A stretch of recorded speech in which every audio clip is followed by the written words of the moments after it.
One of our local top chefs is open about something others often feel they have to keep private. It is his sobriety. And in this week's Northwest Grown, Gabriel Rucker shows how his personal decision to no longer drink alcohol has never been a journey he's had to take on all alone.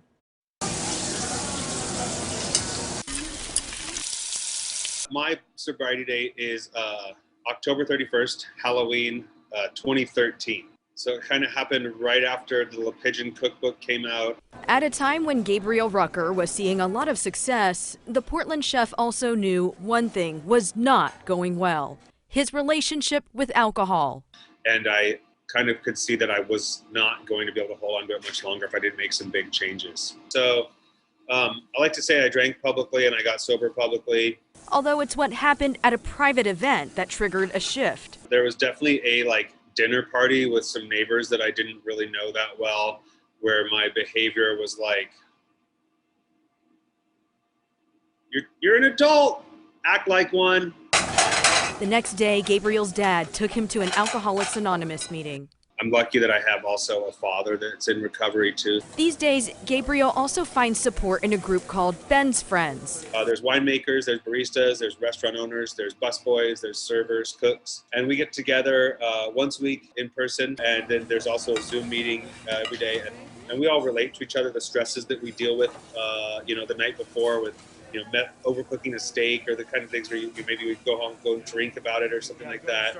Co-founder Mickey Baxt, based in South Carolina, tells me Gabriel helped start the Portland chapter. A relentless advocate for sobriety and for helping people in the Portland community who are struggling with addiction. And it's just been awe-inspiring to watch, to be quite frank.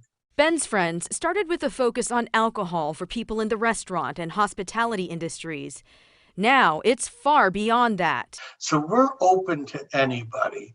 I mean, if somebody finds in Ben's Friends a community that they're comfortable with, regardless of their issues, we're not going to say, don't come, you're not welcome. We welcome everybody who is struggling, and we try to help to the best of our ability. For Gabriel, eliminating alcohol in his life didn't have to mean getting rid of it from his restaurants. There's a lot of really interesting, delicious, fun options out there of non-alcoholic drinks, and that is just a huge booming business right now. On his menus, you'll find Athletic Brewing on the beer list. Hood River-based Wilderton is also on the shelves at his restaurants. There's very few brands that I choose to partner with for that reason, because I don't want to have to fake it.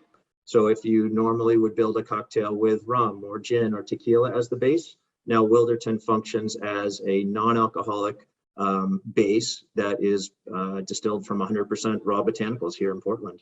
Brad Whiting's Wilderton started up in late 2020, several months into this pandemic, offering another option in the mix of non-alcoholic choices. And so that's one of the positive things I've seen out of what's happened in the last 2 years is that there's been a lot of people getting sober. The award-winning chef showing others that a path to sobriety and success is possible. Just know that you're never alone in the journey. It'd be so hard for me if I didn't have my family, my wife and kids. I live for them. I'm just so impressed when I see young people making a change for the better, and it makes me feel like there's hope for the future. And you just heard about Ben's Friends, which started out for people, again, in the restaurant and hospitality industries.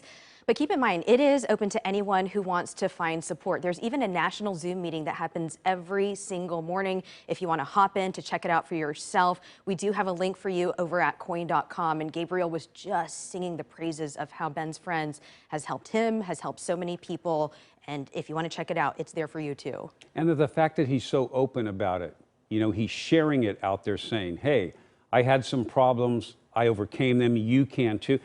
Just his story tonight might have inspired someone who's sitting at home right now saying, you know what, I'm going to reach out, maybe call Ben's Friends. That's really the hope right there, Jeff. It really is. It's about touching even one person to realize they're not alone in this and they have support. It's right there.